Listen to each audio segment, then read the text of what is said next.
All right, ladies and gentlemen, welcome back. War number 2 here, season 33.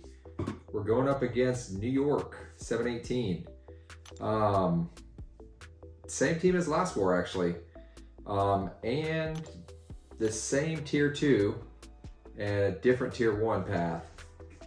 Had 7A and then 1B again with Mangog mini boss. So yeah, I've been running max inequity, and I did find out a few things in this war. It doesn't do anything to mitigate Terrax's shield. And if you read into Terrax's abilities, it's a flat damage for his rock shield. So learn something new. But I do take some hits from Mangog in this, and the inequity does look like it reduces his damage from those hits, especially since he's on Aspect of Evolution. With his first path, so we got Storm, Pyramid X, and then Terrax, and I opted for Vision for Storm. She-Hulk, I was going to use her at first because of the Petrify, or even Mr. Fantastic, but this node says that it's 90% less effective for power drain abilities, and his is actually power burn or steal. And I had used Vision before on this node a handful of times when Blade used to appear here pretty often, and he works great. Same with Doom. Doom's level 1 also steals as well, so it's not actually a power drain. So yeah, this is real straightforward. I mean, it's, you know, Vision. If they can get power drained, Vision takes longer than a lot of other champs. But man, he is reliable. He really is. They can't do anything without power. You know, he just neuters them. Especially, you know, with the combat power rate pre-fight or Petrify. You know, I think I went with Petrify on this one, just because of the kinetic. But yeah, just chump. So yeah, and then Terrax, I used Mr. Fantastic. I was under the impression that his Siphon pre-fight, which mitigates damage from DOT,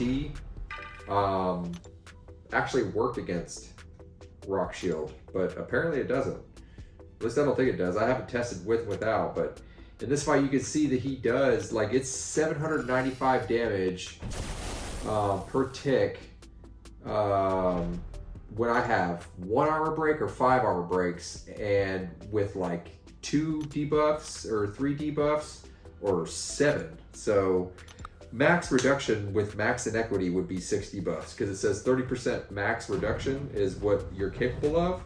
So that would be 6 debuffs. And yeah, I mean, Terrax is really, like, people burst him down here, which, you know, obviously is a great strategy. CGR or maybe Corvus, or, you know, someone that can just nuke somebody down quickly works great, but you don't even need to do that. Like, he never will go red. Yeah, it's the shield that is just going to sit here and chip away at you all fight. So, you know, a lot of parry heavy, and you just keep your distance, and he just goes down. I mean, that rock shield, yeah, it hurts, but it's not like it's going to kill you unless you make a lot of mistakes. I mean, you could even make a handful of mistakes in this fight. I think inequity does work to mitigate Terrax's actual attacks, though. Not his rock shield, but like the attacks from him if he was to, like, land any. I'm not sure. You know, I'll find out more as I, you know, take damage from various sources with inequity. But yeah, I wanted to basically, you know, I finished with the level 1 there, gained 2 extra pre-fights, but I wanted to take him with Mr. Fantastic. I took Terrax here in off-season, unboosted, and I don't think Terrax had suicides, and I soloed. I lost roughly the same amount, maybe half my life. So I knew it was pretty easy, you know, or not that difficult, and definitely possible, obviously. So I was like, yeah, I'll just take Terrax there and, you know, stack pre-fights for the following fights. This one here, Kingpin, he was last part of our planning, and he was, you know, it was a little tricky trying to figure out who to send here. Obviously, APOC would be great, but then you got to deal with that potential power reserve. Or no, is it power reserve? Yeah, not power reserve, whatever the hell it is.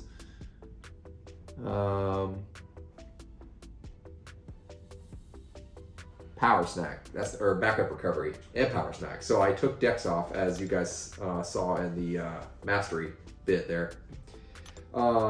Just because, like, you know, you're gonna be Dexing a lot versus this guy, even with the guidance boost from Magneto, which was placed. Yeah, you're gonna be using dexterity a lot. So I didn't want to sit here and, you know, give him bars of power all fight. I just didn't want to mess with that, so I just turned it off. And this is a pretty, you know, it was a pretty long fight, but again, like Vision, he's reliable. You know, as long as you land those parries, you know, don't make too many mistakes. I mean, you can make a few. You know, you obviously don't want to take a full combo to the face or one of those level ones with degen or anything, but yeah, if they can be power drained and they can be parried, I mean, you don't necessarily have to parry, but like obviously it really helps. Either Vision just owns. So yeah, I just took him here and you just work him down.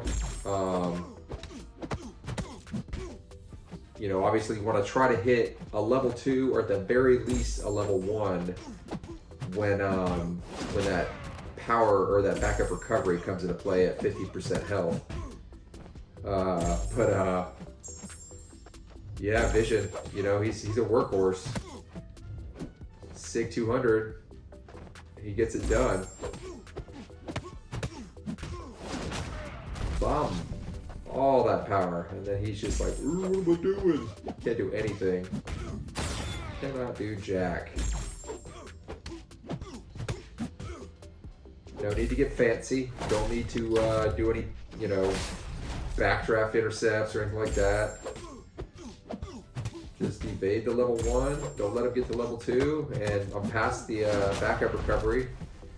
Power snack is obviously not an issue since there's no dexterity.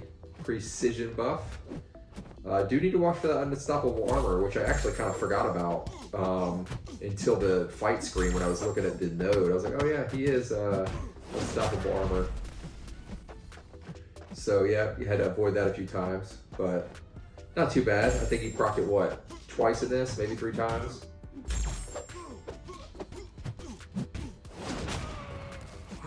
I think these were my only 2 Vision fights. Now, 1B, I think that, you know, you could use Vision for both of those fights actually. Sorceress and iBom. That's who I had. She-Hulk, she's just, whenever I can use her and whenever she works for the fight, I'm definitely using She-Hulk. Vision does take longer. You know, She-Hulk can just blunt them down, especially Mystics. She just conquers them. I went with Petrify, pre-fight, and combat power rate. Now this, I probably could have gotten like 15 heavies in and killed her with just straight heavies. I think what happened, I mean, I get her to the corner and I just start rotating heavies in, and then like, I think I just got ahead of myself and, you know, I pressed heavy too early. So like she just stood there, like it didn't even register. So yeah, it was an input error. It's coming up here. Boom! Just working towards the corner. And then right here, I think I probably could have just done heavies the entire time. I don't think she's got to stand your ground. Just getting wrecked. And then right there, standing, gets smacked in the face. But I mean, you know, no big deal. Boom. And then I could have just finished her off with heavies, but I was like, use the level 2 to get that little bit of adrenaline life back. She-Hulk. Bodied. And then Immortal Abomination. Now, you gotta remember the small champs and medium champs, that parry stun is just like standard duration, as with anyone else. But these large and extra large champs, it's nice. I mean, it's a nice little bit of utility that many may overlook if they use She-Hulk. And you can get a medium into a heavy end against any of these extra large champs. Probably large, but I'm not sure. I'll have to pay attention to that, but definitely extra large. Like you can see here, and you know, he's got max limber, I'm sure. Medium, heavy. So plenty of time. You have plenty of time to get that extra bit of damage in. And it gives you time to think, you know, compose yourself. Bum. I was hold block here because I don't think this node actually had the that same thing that Sorceress had, where if you like back up twice, it activates that timer, which will activate a regen if you do it again within 1.2 seconds. I don't think this node had that, but I think I was under the impression that it did, so that's why I was blocking all these level 1s. But, you know, it doesn't matter. Like, with that inequity too, like, I think it just reduces all that power, or that damage from unblock. So, and you know, I always end up with almost a full yellow bar, or a full yellow bar versus iBom. She-Hulk just makes him a pretty useless defender. I mean, iBom, honestly, like, I don't think he's that good of a defender, unless you can somehow work in that level 2, which would hurt a block, or the level 3. That hurts too. Yeah, this was actually, I took a L1 start boost for 3 fights. I made it work for 3 fights. As a result, or as a consequence, I should say, I forgot to do Mr. Fantastic pre-fights on this. I was too busy trying to lengthen this level 1 boost. So you see no Mr. Fantastic pre-fights. I immediately realized when I got in this fight, I was like, damn. But, you know, it's all good. I got to that level 2 as fast as I could. And then, you know, just basically get back to that level 2 as quickly as possible. I do a full 5-hit combo here towards the end, which puts him into Hatred, or Rage, the Hatred? Stacks Hatred and puts him in Rage, whatever that mode is, but he gets into it, right? Bam! And like right here, I just didn't even notice, it goes unblockable. I take it to the face, but man, look at that, like 4 hits, and I think he had 3 debuffs. Again, 3 debuffs this whole time, all 4 hits, and like, that's really, really solid damage mitigation. But yeah, you know, pretty routine stuff here, guys. Thanks for watching, and we'll see you in the next one. Peace.